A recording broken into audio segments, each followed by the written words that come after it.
à tous pour cette deuxième émission Bellifontaine. J'ai aujourd'hui à mes côtés le metteur en scène de la grande semaine de l'élevage, Jean-François Morand. Bonjour Jean-François. Bonjour.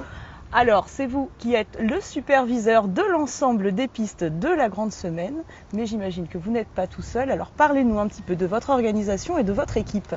Mais effectivement, je suis le superviseur. Je supervise toutes les épreuves de la grande semaine, cycle libre et cycle classique. Et après, il y a beaucoup de chefs de piste qui viennent et qui ont chacun leur niveau d'épreuve à monter. D'accord, alors vous êtes combien en tout? Alors pour le cycle libre, le week-end du cycle libre, on est 3. Oui. Et pour la grande semaine, il y a un chef de piste pour les 4 ans, les 5 ans, les 6 ans, les 7 ans. Alors vous avez plus particulièrement les 6 ans, vous, après, sur les classiques. Donc nous sommes 4. D'accord. Mais vous avez également l'aide sur la piste de la MFR. La MFR de Noyon-sur-Touraine. D'accord. Donc vous avez combien de jeunes qui vous aident? En tout, ils sont 26. Donc 8 par piste, à peu près 8-9 par piste, puisqu'il y a 3 pistes. Voilà, ça fait pas mal de travail. Alors justement, quelle est la journée type en fait de l'équipe de piste? Comment ça se passe? Comment ça s'organise? Eh bien, la journée type, c'est le matin, les épreuves sont montées, donc ils arrivent, ça dépend le départ des épreuves en général vers 7h30. Ensuite, il y a tous les changements de parcours sur chaque piste. Donc, il y a 3 équipes, donc chaque équipe change les parcours avec le chef de piste responsable. Et ensuite, le soir, il faut monter tous les parcours. Donc, du lendemain. Voilà. Donc ça finit tard. Oui. Ça finit, il fait nuit. Hier soir, nous avons fait 7h du matin jusqu'à 22h en gros. Ah, il va falloir tenir le rythme. Demain, c'est le jour de repos bien mérité. Oui, à moitié, puisque nous allons préparer les parcours pour mardi. Ah d'accord, alors là, c'est tout seul devant l'ordinateur ou avec les autres chefs de piste? Avec les autres chefs de piste, puisque là, les chefs de piste à l'hôpital qui fait les 4 ans va arriver, Jean-Paul Le Petit qui fait les 5 ans aussi, donc ils vont préparer leur plan et puis après on va s'y mettre tous. En fait, c'est quand même une grosse coopération, c'est une équipe, hein, c'est pas chacun dans son coin. C'est pas chacun dans son coin. Non, pas du tout, il y a beaucoup de discussions. Alors, les parcours vont aller crescendo tout au long de la grande semaine. Ce week-end était consacré au cycle libre. Alors, quelles sont les spécificités des tracés pour les cycles libres? Il y a les tracés des cycles libres, ce sont des tracés qui sont délicats à monter, à tracer, parce que ce sont des jeunes chevaux et ce sont également des amateurs, beaucoup d'amateurs, enfin des amateurs.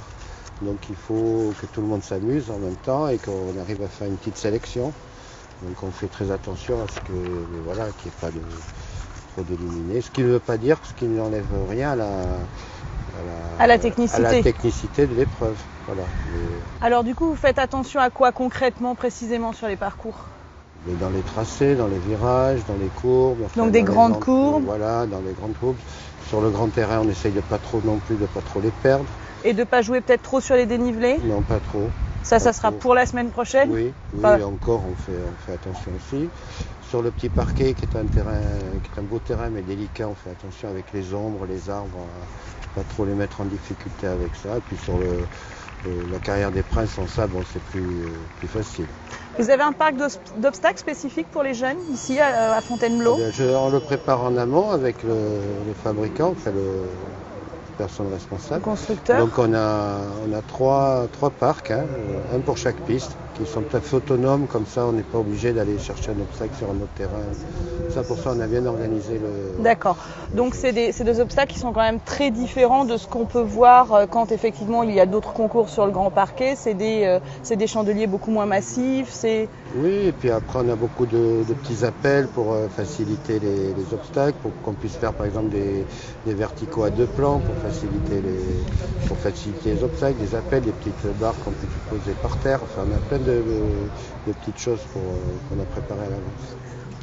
D'accord. Alors ce matin se couraient les finales des 4 et 5 ans première année. Nous sommes allés à la rencontre des vainqueurs de ce championnat Lionel Guérand-Hermès. D'ailleurs, j'ai ramené la cavalière. 14 parcours cette saison, 12 fois sans faute. Ma jument, c'est Mistinguette de Roulard. Je l'ai achetée au Fence Vente Sélection octobre dernier, donc 2015. On l'a préparée toute l'année en cycle libre. Elle a fait donc maintenant 16 parcours, 14 sans faute. Et donc je suis ravie de mon acquisition. Voilà, c'est un vrai bonheur. Elle est qualifiée aussi en hunter, une jument vraiment gentille, facile, avec du cœur. Oh là là 750. L'histoire avec ce cheval, c'est un fils de la jument que montait la propriétaire du haras à l'époque. Ça a une bonne jument. Du coup, c'est un cheval un peu qu'elle chérit. Et il n'a pas tourné l'année dernière. Et à cause d'un problème de camion, on n'avait plus de camion. Alors du coup, cette année, on l'a mis dans les cycles libres. Et puis, il a fait une saison, il a fait 5 tours, 5 sans faute pour être qualifié. Et puis voilà. On aimerait bien qu'il fasse les 6 ans classiques. Et puis on va le préparer pour. Je pense qu'il a les capacités pour le faire. Alors, quelles étaient les spécificités de ces finales de ce matin? Mais ce matin, d'abord, c'est la première fois qu'ils viennent sur le grand terrain. Donc on a fait attention à pas trop les perdre. Les cotes, c'était les cotes maximales, les finales. C'est combien? Pour les 4 ans, c'est 95 et pour les 5 ans, c'est 1 mètre.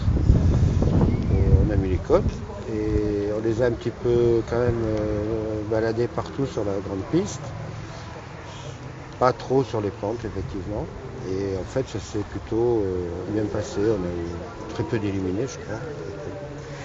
Alors, est-ce que vous avez construit dans le même esprit les finales du championnat Cheval Liberté CWD, donc pour les 2e et 3e années des 5 et 6 ans qui se couraient cet après-midi? Tout à fait. C'est exactement le même esprit. Après, on resserre un petit peu, on rajoute un triple, enfin, on rajoute des choses comme ça. Petit à petit, on va crescendo. Mais en fait, c'est dans le même esprit. Alors, je vous propose que l'on découvre les autres champions de la journée. C'est une jument qui a quand même fini 5e des 2 ans, championnat de France. Elle a fait les 3 ans normal. 4 ans, elle a rien fait du tout. Et puis je l'ai récupérée pour les années de 5 ans. Bon vu que je suis amateur, pas professionnel, je l'ai mise dans les cycles libres. Et puis voilà, et puis on a commencé la saison gentiment début mars.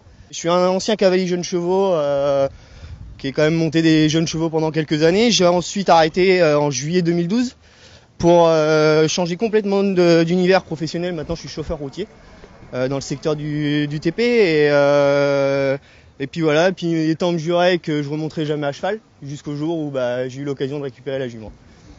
Alors, Babiole, des Perrières, jument best-seller français. Babiole est une jument de mon patron, Denis Troussier, qui est né à son élevage, donc l'élevage des Perrières. C'est une petite jument qui a tourné un petit peu l'année dernière en 4 ans, qui n'a pas fait beaucoup de concours parce que on veut les préserver et pas les abîmer dès le plus jeune âge. Et du coup, là, elle a fait toute la saison en 5 ans, 2e année, et elle s'est montrée très respectueuse et franche. Donc, je pense que c'est une jument plutôt prometteuse. Denis compte la garder pour lui, parce que c'est la souche de Caloé des Perrières, qui est un cheval qui a fait des grosses épreuves, et du coup, il compte garder cette jument pour à l'avenir, lui la monter, et après qu'elle fasse des poulains pour pouvoir avoir toujours un petit peu de cette souche. Ça fait 1 an et demi que je l'ai, donc je l'ai eu à 5 ans, je l'ai eu chez un marchand de chevaux, il était débourré, il avait sauté quelques fois mais rien de plus, et ça fait 1 an et demi que je le travaille, dur, il y a eu beaucoup de larmes mais pas que de joie, pas comme aujourd'hui, et là on est arrivé ici aujourd'hui et c'est incroyable.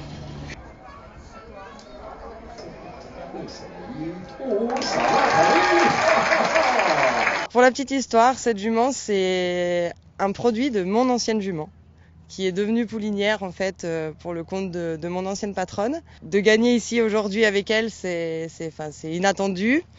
D'autant plus qu'il y a 2 ans de ça maintenant, j'ai eu un grave accident. J'ai fait une grave chute, j'ai passé 2 semaines à l'hôpital où les chirurgiens étaient un petit peu négatifs suite à mon avenir dans l'équitation. Et voilà, aujourd'hui, elle m'emmène ici, elle m'a fait reprendre confiance, oublier un petit peu cette partie noire de ma vie, entre guillemets. Et voilà, et c'est fabuleux, elle a fait une saison absolument incroyable. Et je pense que c'est pas anodin si aujourd'hui elle m'offre cette victoire-là, parce que elle m'a tout donné, quoi. Tout donné et tout redonné, j'ai envie de dire. Donc après une pause demain, on passe au cycle classique de mardi à dimanche. Donc on aura compris que c'était pas une pause pour vous, demain. Une petite pause. pause. Une petite pause. Alors, est-ce qu'effectivement, sur les cycles classiques, vous allez essayer de mettre, parce qu'on est sur un circuit de sélection, c'est pas de la compétition comme vous pouvez le faire quand vous faites des 5 étoiles, mais de la sélection. Donc, est-ce que vous essayez de mettre en valeur, ou est-ce que vous avez des consignes pour mettre en valeur des qualités en particulier? La force, le mental, la réactivité. Est-ce qu'au fur et à mesure des années, vous avez des consignes différentes? On n'a pas vraiment de consignes, on va suivre ce qu'on doit appliquer tout le reste de l'année, c'est-à-dire voilà, l'attitude du cheval, oui, le mental, enfin toutes ces qualités-là, mais on va y aller crescendo aussi. Voilà, il y a plusieurs épreuves, donc il ne faut pas non plus dès le départ faire, sous prétexte de faire de la sélection, faire de la casse aussi. D'accord, donc vous êtes vigilant et prudent. Oui. Donc on compte sur vous pour révéler la nouvelle génération. J'espère bien. Merci beaucoup Jean-François. Merci à vous. Alors nous, on se retrouve demain pour une immersion dans les coulisses.